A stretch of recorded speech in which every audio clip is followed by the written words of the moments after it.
Good Friday afternoon and welcome to your 4 to 5. I'm Maddie Gardner here with Tahisha Moise and Eric Chilton. Yes, we are here to inform you and connect you to the world around us. And part of how you can do that is stay connected with us online. We stream this show live on Facebook, YouTube, and Twitter. We are going to start off today with the latest information about coronavirus in North Carolina.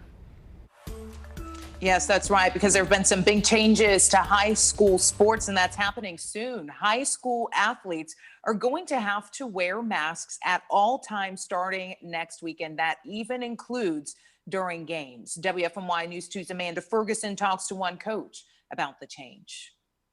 At first, high school athletes had to wear masks, but could take them off during strenuous activity. Now that's changing for indoor sports that are about to start their season, like volleyball. Northwest Guilford playing a scrimmage last night against Western Guilford. Both teams warming up with masks on, but they didn't wear them for the game. Northwest head coach Nancy Everett tells me they did not wear them because 1, her team hasn't practiced game-type situations in them yet, and 2, because it's not required until Monday. It's going to be an adjustment. I know when, we start doing it, it'll be a big adjustment. Again, I'm for them playing because I have 5 seniors. Some of them won't go on and play, and we have a tight-knit group, and they just want to be together and play one last time. So it'll be a struggle, but they will do whatever it takes. Coach Everett says her girls are going to start practicing in masks today because they have to get used to it. The Vikings open up their season at home on Wednesday against Oak Grove. It's interesting, as she said, that, for some of them, the seniors, this is their last game, and if they're not going on to play college ball somewhere, then this is it. And I think wearing a mask is a small price to pay. I would not give up my last game as a senior. No, I mean, just a small price to pay, but what a way to end the season, too.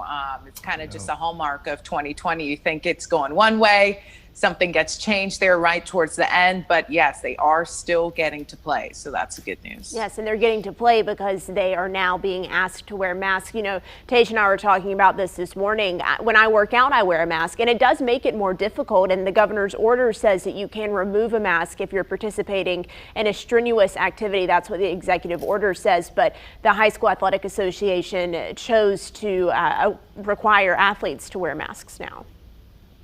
Yeah. A big change. Let's get into some more coronavirus news in North Carolina. Phase 3 of reopening was set to expire today, but earlier this week, Governor Roy Cooper extended that order. He did make one change, however. Indoor mass gatherings at someone's house are now limited to 10 people before up to 25 people could gather. Everything else in Phase 3 will remain the same.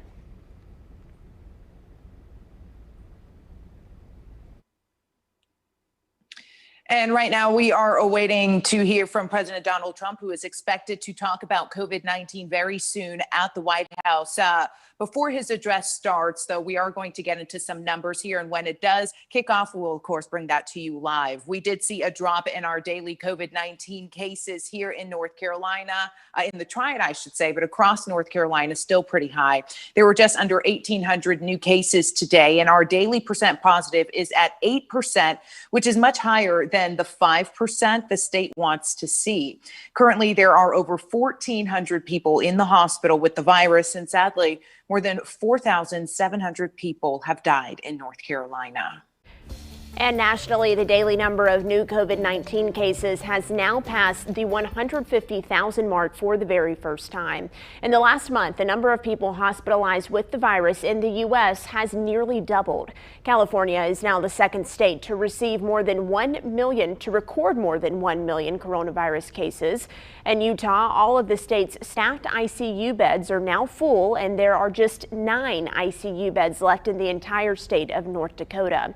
Dr. Anthony Fauci is worried, but he says it's not too late to turn things around. Our baseline of infections all along has never gone down to a level that would allow you to be easily controllable. If we do the things that are simple public health measures, that soaring will level and start to come down. Dr. Fauci also urged people to avoid indoor gatherings, but says if you do have a group inside, it is best to wear a mask as much as possible. I know it feels like we've been waiting forever for a COVID-19 vaccine, but imagine having to wait 4 years for one. That's how long it took to develop the shot for mumps, and that's the quickest one to ever be developed. So if Pfizer's COVID-19 vaccine is approved in the next few months, it would become the quickest vaccine ever developed. Let's connect the dots. We were first alerted to the coronavirus in December of 2019 when a cluster of cases popped up in Wuhan, China. The first U.S. case was reported a month later in Washington state on January 20th. So when did work on a vaccine begin? Let's connect the dots. The World Health Organization didn't characterize COVID-19 as a pandemic until March, and work on a vaccine began shortly after.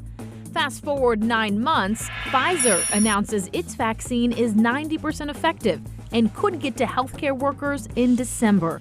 A remarkable race for researchers, but scientists did have a slight advantage with this one. They were able to use past research on SARS and MERS vaccines to get started. Not to mention the entire science community across the globe came together to create a vaccine as soon as possible.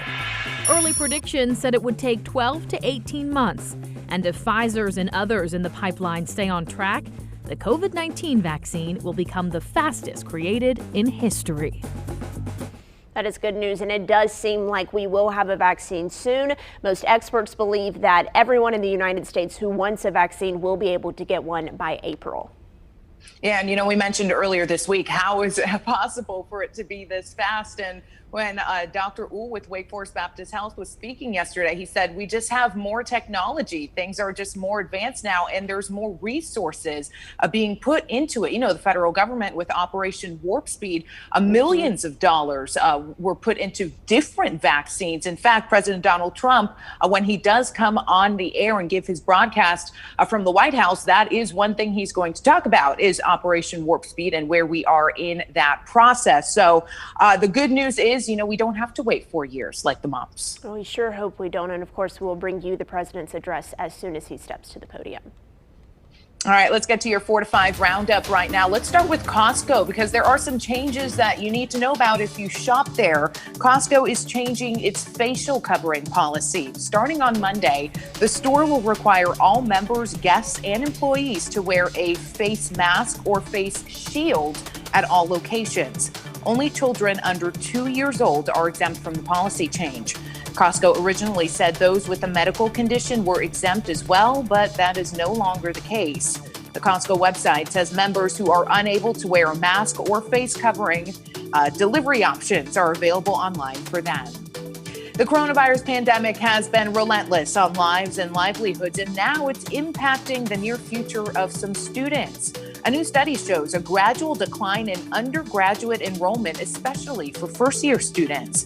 The National Student Clearinghouse Research Center collected data from 76 institutions and roughly 14 million enrolled students. It found undergraduate enrollment slipped from 4% to nearly 4.5% just 2 months into the fall semester.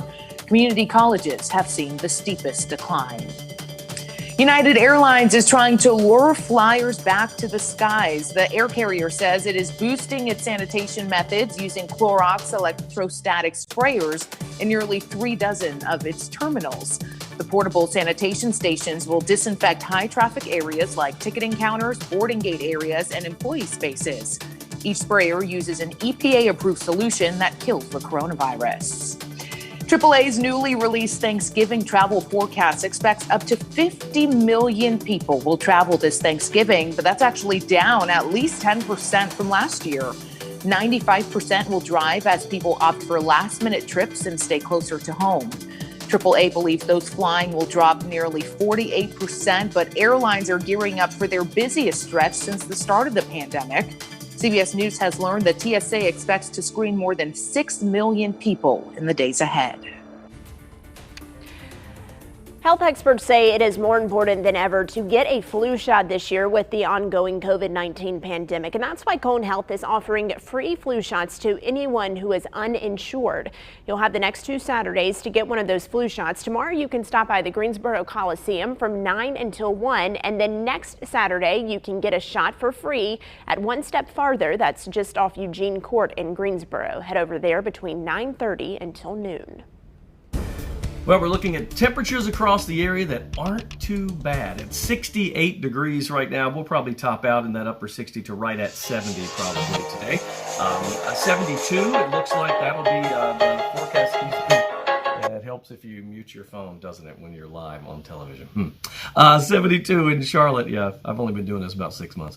66 in Raleigh and in Fayetteville. So when you look at the forecast for tonight, overnight lows around 40 degrees, clear skies and chilly. Tomorrow, mostly sunny. It's a beautiful Saturday. A little bit cooler, though. 61 degrees on Saturday. And then the satellite radar combination, we're pretty clear. We will remain clear, it looks like, throughout the weekend for the most part. We may see a few more clouds start to move in toward the beginning of the work week. But when you look at the systems, I mean, it's perfect here. High pressure in control as you go through your Saturday. Now into Sunday, as that high moves off the coast, we see the temperatures go up because we'll be on the west side of that, and that means winds out of the south. So that's a slightly warmer airflow. For a 7-day forecast, here's what it looks like. 61 degrees for your Saturday, 66 on Sunday, a few more clouds then. Some of the models going about a 10% chance of a shower Sunday. I don't think we'll see too much in that. But then it's clear and chilly. Mid to upper 50s for highs, overnight lows in the 30s next week. That's Monday through Thursday, mostly sunny and partly cloudy by Friday.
Hey, welcome back to your 4 to 5, everyone. The holidays are drawing closer and closer, and downtown Greensboro Incorporated is setting up for over a month-long celebration. I like their style. The bad news is that the usual Festival of Lights and Holiday Parade, they're not happening this year because of the pandemic.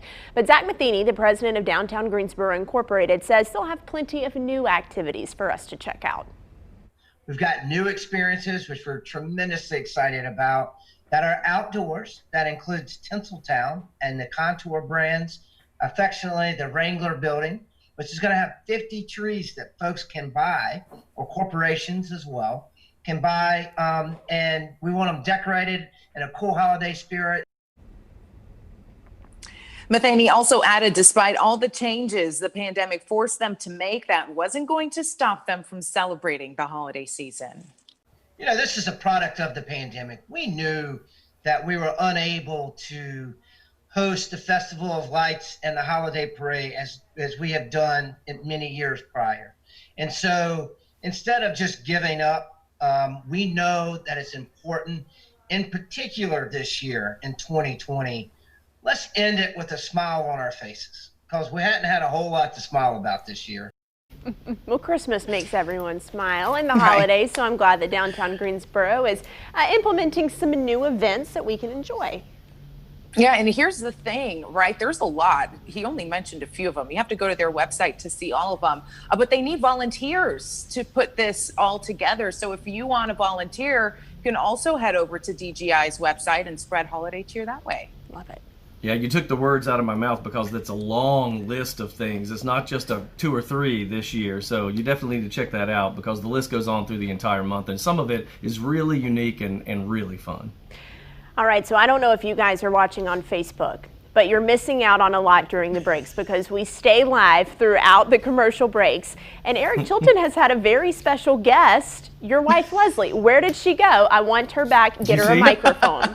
Yeah, she's over here. Maddie said she saw you during the commercial break, and now she's telling everybody that she was waving to the camera. Yeah, I'll try to get her over here in a minute. Maybe she'll say hi to you. I love that. We're so glad that she's joining us today on the 4 to 5. Hello, Leslie Chilton. It's Friday. We're having some fun. Stick around. Leslie, you stick around too. More of the 4 to 5 after this.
It will be nearly impossible to replace Alex Trebek as the host of Jeopardy! Now, remember, he died this past Sunday after his battle with pancreatic cancer, but eventually the show is going to need to get a host to fill his shoes, and an international gambling website has posted odds to some potential hosts.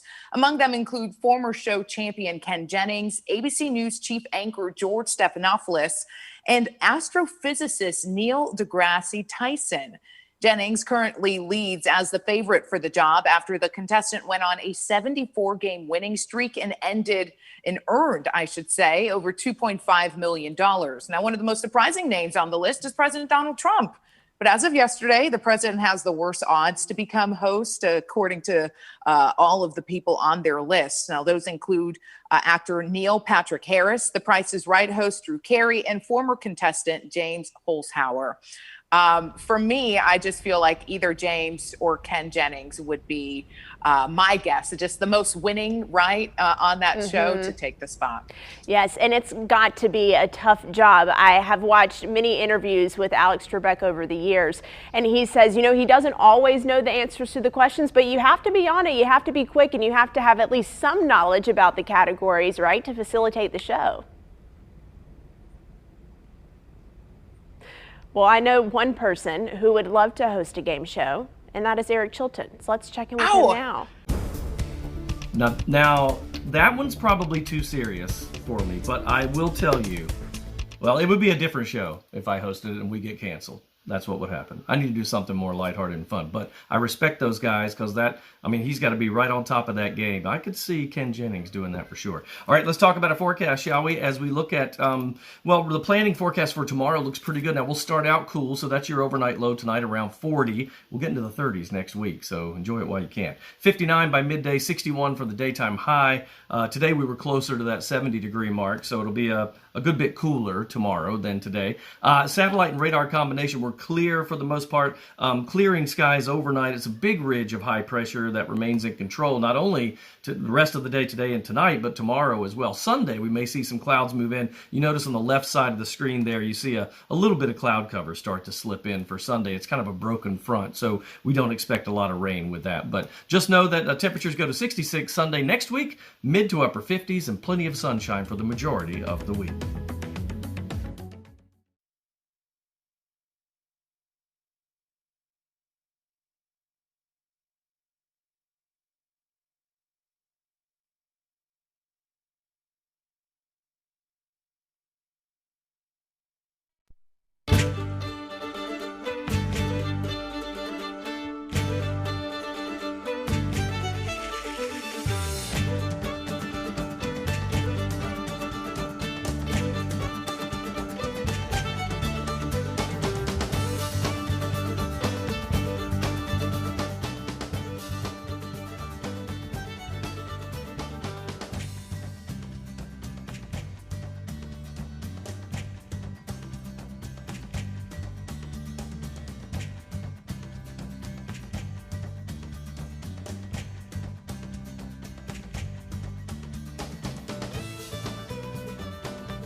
Can you hear me? Matt, can you hear me?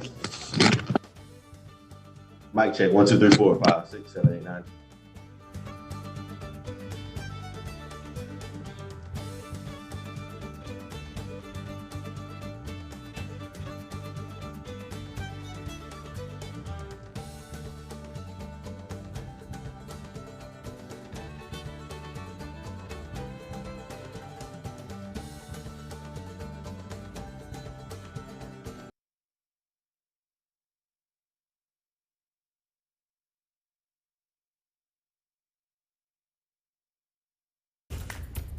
Welcome back to your 4 to 5. Okay, 2020, it's been a rough year. We're going to call it like we see it. But luckily, we do have something to look forward to already in 2021. The NFL announced yesterday 3-time Grammy Award winner singer The Weeknd will be performing at this year's Super Bowl halftime show that is set to happen in February. While it is still a few months away, plenty of people are excited for the halftime show. Our very own Jalen Gilkey is here to talk about what everyone's been saying on our Facebook page today. How are people feeling about The Weeknd? Well, I'm just kind of surprised, Maddie, by our results. It's pretty much 50-50. Let's jump into our first comment.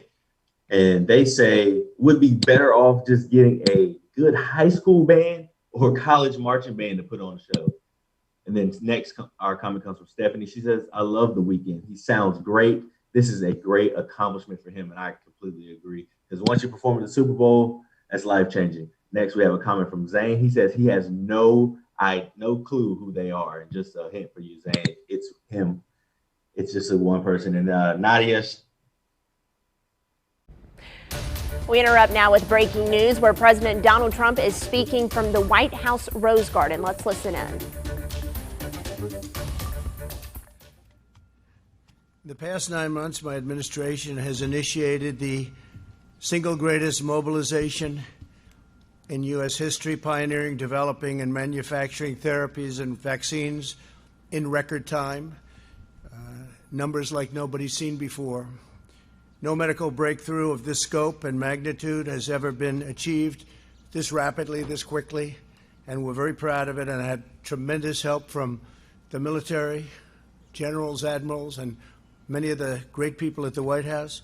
Operation Warp Speed is unequaled and unrivaled anywhere in the world, and leaders of other countries have called me to congratulate us on what we've been able to do, and we've helped many countries with their ventilators and all of the problems they were having, and I'd like to congratulate everyone involved in this effort.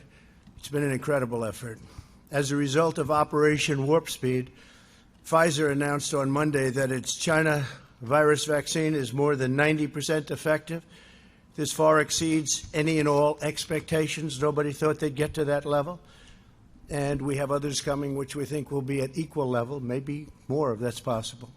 In July, my administration reached an agreement with Pfizer to provide $1.95 billion to support the mass manufacturing and distribution of 100 million doses, with the option to purchase a total of 600 million doses shortly thereafter. Our investment will make it possible for the vaccine to be provided by Pfizer free of charge. Pfizer said it wasn't part of Warp Speed, but that turned out to be an unfortunate misrepresentation. They are part. That's why we gave them the $1.95 billion, and it was an unfortunate mistake that they made when they said that. We will work to secure an emergency use authorization, which should be coming down extremely soon, and my administration will then coordinate the distribution of the vaccine, and it will be approved. I think, again, it will be approved very, very quickly, we hope. The average development timeline for the vaccine, including clinical tests and manufacturing, can take 8 to 12 years. Through Operation Warp Speed, we're doing it in less than 1 year. If you had a different administration with different people, what we've done would have taken, in my opinion, 3, 4, 5 years, and it would have been in the FDA forever. This is 5 times faster than the fastest prior vaccine development in history. 5 times faster. Say it again, 5 times faster. Nobody can believe it, actually. 3 other vaccines are also in the final stages of trial. They'll arrive within a few weeks, and they will also be mass-produced, and the delivery will be very rapid. We're ready to go. The vaccine will be distributed to frontline workers, the elderly, and high-risk Americans immediately. It will be a matter of weeks. Get out very, very much ahead of schedule. Any schedule that I said we're going to be far ahead of that.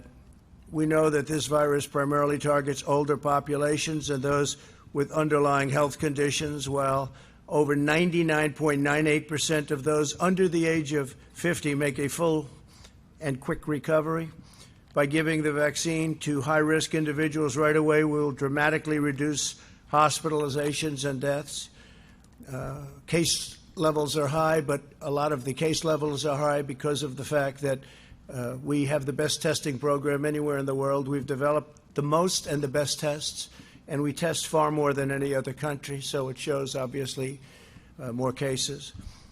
By vaccinating the elderly and the high risk, we will effectively end this phase of the pandemic and allow seniors to reclaim their golden years, the golden years of their lives, which is so incredible. And it's about time that they can have those golden years. Again, this process is starting right away. Millions of doses will soon be going out the door. They're all ready, waiting for that final approval. As soon as April, the vaccine will be available to the entire general population, with the exception of places like New York State, where, for political reasons, the governor decided to say, and I don't think it's good politically. I think it's very bad from a health standpoint, but he wants to take his time with the vaccine. He doesn't trust where the vaccine's coming from. These are coming from the greatest companies anywhere in the world, greatest labs in the world. But he doesn't trust the fact that it's this White House, this administration. So we won't be delivering it to New York until we have authorization to do so, and that pains me to say that. This is a very successful, amazing vaccine at 90% and more. But so the Governor Cuomo, will have to let us know when he's ready for it. Otherwise, we can't be delivering it to a state that won't be giving it to its people immediately. And I know the people of New York very well. I know they want it. So the governor will let us know when he's ready. He's had some very bad editorials recently about this statement and what's happened with respect to nursing homes and his handling of nursing homes, and I hope he doesn't handle this as badly as he's handled the nursing homes. But we're ready to provide it as soon as they let us know that they'll actually use it. And again, it's a very safe and a great vaccine. Already we have among the lowest case fatality rates, our country, anywhere in the world, the entire world, and we've performed significantly better than our peer countries. As far as therapeutics are concerned, my administration's also made critical investments in therapies that have helped reduce the mortality rate by 85%. That's, to me, one of the most exciting things. It's incredible, some of the antibody vaccines and others that have come out and have really helped people. 85%. Last month, the FDA approved remdesivir, and we've secured enough remdesivir to treat 850,000 patients. My administration finalized an agreement with Eli Lilly to purchase the first doses of their antibody therapy, which shows amazing results.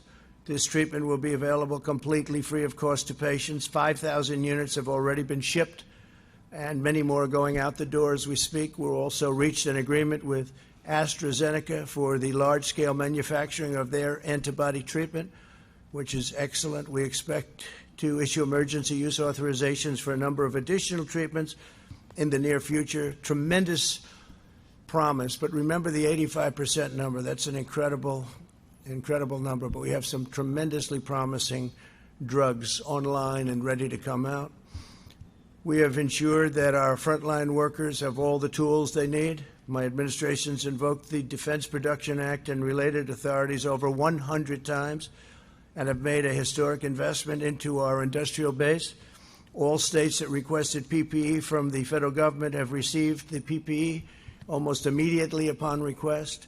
Every American who needed a ventilator has had access to a ventilator. Think of that. Very complicated piece of equipment, very expensive. And we haven't had one person in this whole country that has requested or needed a ventilator that hasn't had it. Every single request has been immediately filled. So that was something that was a great job. And now we're helping the rest of the world with ventilators because it's a very hard thing. We're producing them thousands of ventilators a month. The federal government has 22,000 beds immediately available for states and jurisdictions that need additional capacity. But we think that it's going to start going down, possibly very quickly. We'll see what happens. But with the vaccine, you'll see numbers going down within a matter of months, and it'll go down very rapidly. As we continue to combat the virus, our economy is rebounding far beyond any expectations. I see the stock market's up almost 400 points today again, and it's ready to break the all-time record. Our jobs records are incredible. The job numbers are incredible. In the last 6 months, we've created over 13 million jobs and slashed the unemployment rate by more than half. Last quarter, we witnessed the fastest economic growth ever recorded in the history of our country, 33.1%. It's a number that is more than double our highest. That was in 1952, and we've more than doubled it. The United States experienced the smallest economic contraction and the most rapid economic recovery of any major Western nation. We went down less and we went up more, which is quite a combination of facts. While healthy Americans have gone back to work and to school, we continue to spare no expense to protect the elderly and the vulnerable. According to some estimates, a national lockdown costs $50 billion a day and hundreds of thousands of jobs every single day. Ideally, we won't go to a lockdown. I will not go. This administration will not be going to a lockdown. Hopefully, whatever happens in the future, who knows which administration it will be. I guess time will tell. But I can tell you this administration will not go to a lockdown. There won't be necessity. Lockdowns cost lives, and they cost a lot of problems. The cure cannot be, you got to remember, cannot be worse than the problem itself. And I've said it many times. And when you look at what happens during a lockdown, I just say it very loudly. It's horrible what happens with drugs, alcohol, depression, loss of jobs, business closures. It's a terrible thing. So this administration will not go, under any circumstances, will not go to a lockdown, but we'll be very vigilant, very careful. We understand the disease. It's a complicated disease, but we understand it very well. We ask all Americans to remain vigilant, especially as the weather gets colder and it becomes more difficult to go outside and to have outside gatherings. And with that, I just want to ask some very talented people to come up and say a few words. General Perna and Dr. Slaoui have been incredible. The general is really getting started right now, but he's really what we don't know and what people don't know. He started putting this all together 6 months ago, and you're going to see some real action. So, General, maybe you'll start it off, and then, Doctor, you'll go right after that. Thank you very much. And then we're going to finish it off with Mike Pence. Okay? Thank you. Please. Well, you were listening to President Donald Trump speak from the White House Rose Garden about the latest with COVID-19 in the United States as cases surge across our country. He talked about Operation Warp Speed. That's his administration's attempt to combat the virus. He spoke about the promising Pfizer vaccine, saying that once it receives FDA emergency use authorization, that it would be to the most vulnerable populations in a matter of weeks, saying that the general population will be able to get the vaccine by April. He also spoke about jobs and the economy rebounding after the pandemic, and he reinforced that his administration will not put the country into a lockdown. You can continue to watch that on WFNYnews2.com. We're heading to break. We'll be right back.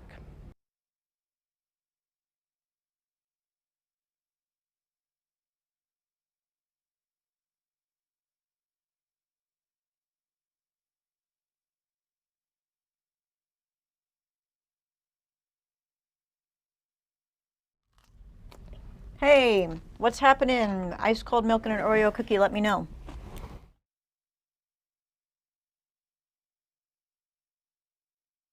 Hey, mic check 1, 2, 3, 4, 5, 5, 4, 3, 2, and 1.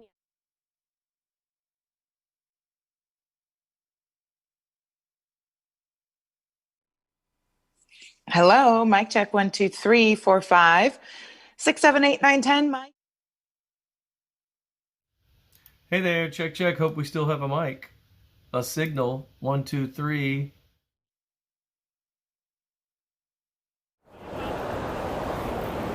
You can see how high the water is back here behind me on these steps. They actually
Good afternoon and welcome back to your 4 to 5. I'm Maddie Gardner here with Tahisha Moise and Eric Chilton today.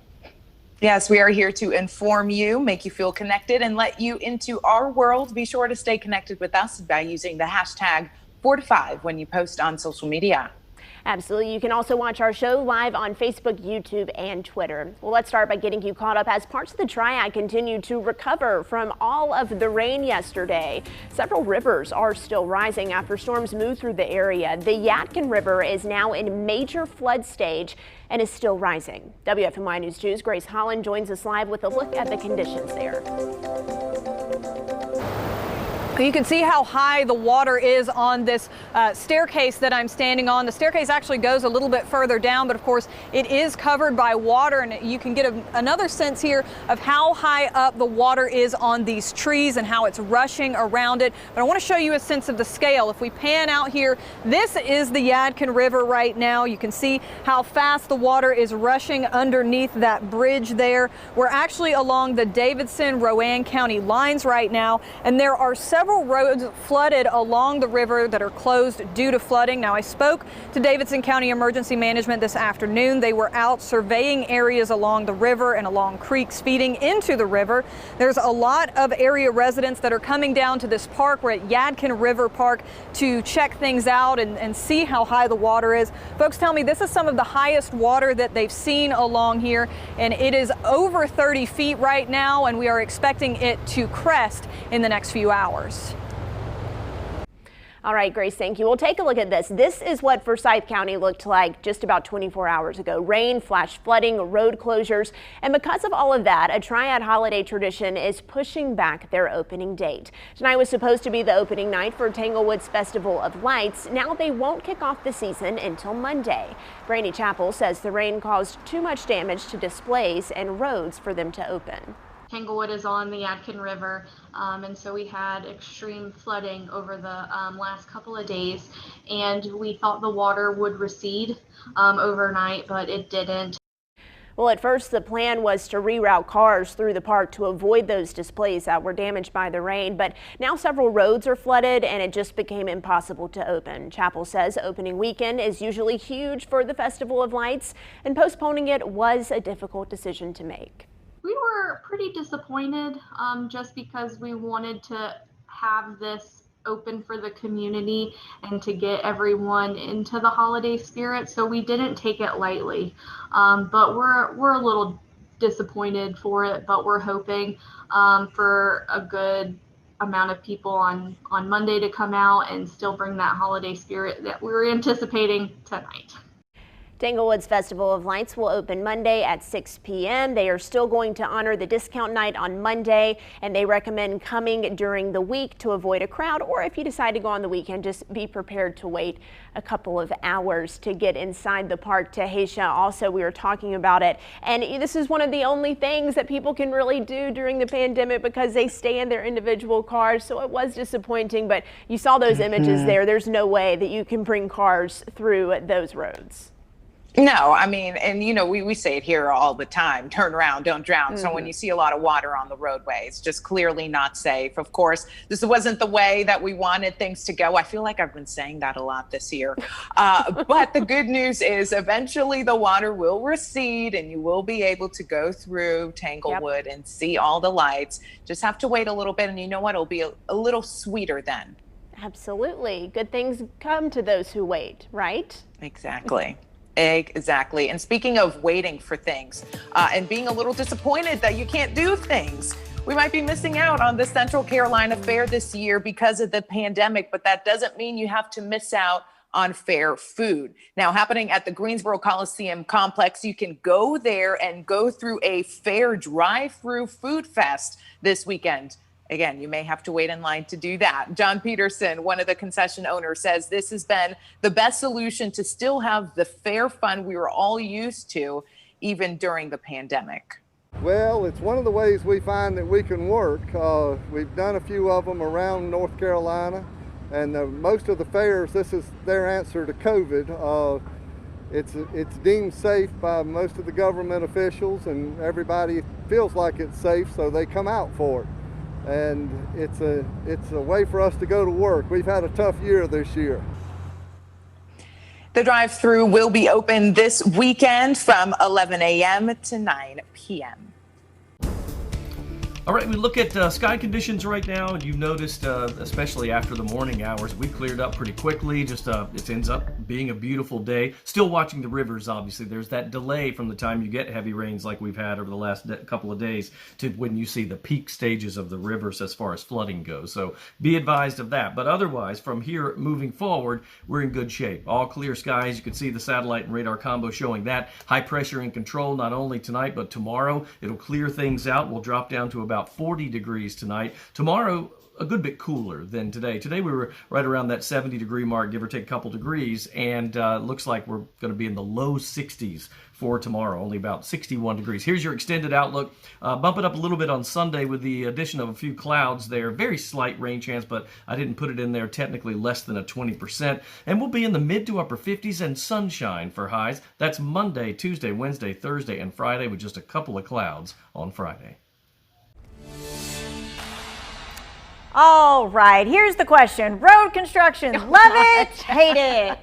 I mean, I guess if I had to choose, I would pick hate it. Well, love it or hate it, your money is paying for it. So check it out. This is part of the bond that voters approved in 2016. This is a total of $3 billion, with Triad Road projects coming in at about $236 million. With that money, the DOT is widening I-40 in Davie and Forsyth counties, widening High Point Road from I-74 to Vickery Chapel Road, and completing the Greensboro Eastern Loop from US 29 to Lawndale. You like to know what your money's doing, right? Anytime that the state takes on debt, when it's approved by the taxpayers who ultimately will be paying the debt back, it's important to give a follow-up. We just issued another $400 million worth of Connect NC bonds.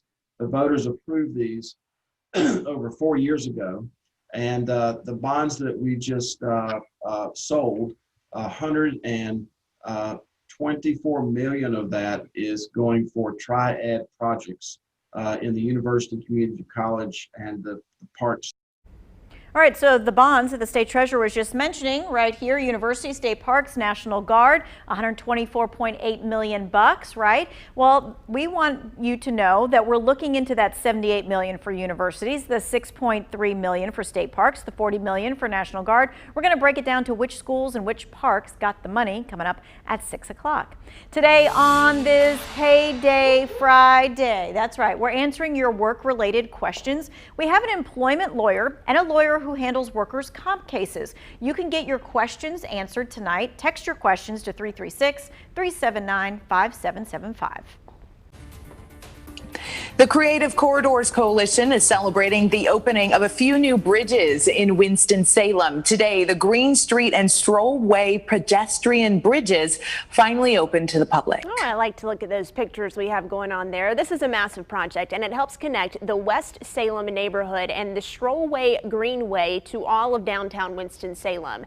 Amy Easter with the Creative Corridors Coalition says these bridges truly show off Winston-Salem's style. We work closely with the Department of Transportation to understand the project scope and to figure out how we could add what they call betterments. So instead of just a standard bridge or standard landscaping or standard lighting, how can we make it more artistic and beautiful? And that was something that's not been done before, especially in the state of North Carolina. Easter also says the bridges were always designed to help show off Winston-Salem, all while bringing people together. More of your 4 to 5 when we come back.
For the first time in more than a decade, YouTube won't be releasing their Rewind Year in Review video. The company said in a statement, 2020 has been different, and it doesn't feel right to carry on as if it weren't. So we're taking a break from Rewind this year. Even with the COVID-19 pandemic, a focus on racial injustice and the U.S. presidential election, YouTube thanked its users for making a difference in 2020 and finding ways to lift people up, help them cope and laugh during a hard year. Now, you know, a lot has happened this year, but I wanted to focus on some good this Friday. So I asked you all on my Facebook page today, what's the best thing that happened to you in year 2020? Let's take a look at some of the comments. Trina Pratt says, spending time with my son during this pandemic. As a single parent, time with our children can be limited when working so much, but being at home helped us to accomplish goals on our family bucket list. Love that for you, Trina. Cheryl Martin says, going and being ocean explorers at the beach. I'm normally a bring a book beach goer, LOL, but this year had me taking time to focus on what really matters. Donna says, getting engaged. Congratulations to you, Donna. Steffi Kirsch says, for me, it's my parents moving to North Carolina and adopting a cat. Maddie, Stewie has a friend somewhere.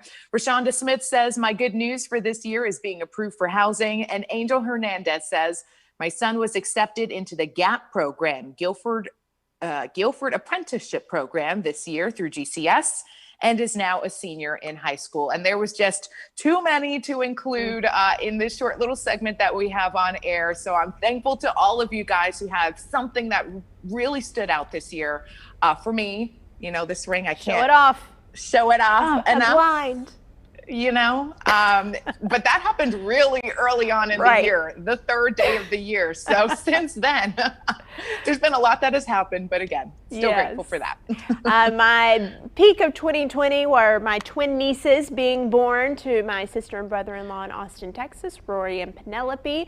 They're so adorable. I can't wait to see them at Christmas. You know, Tasha, it makes such a difference when you refocus on the good things in life.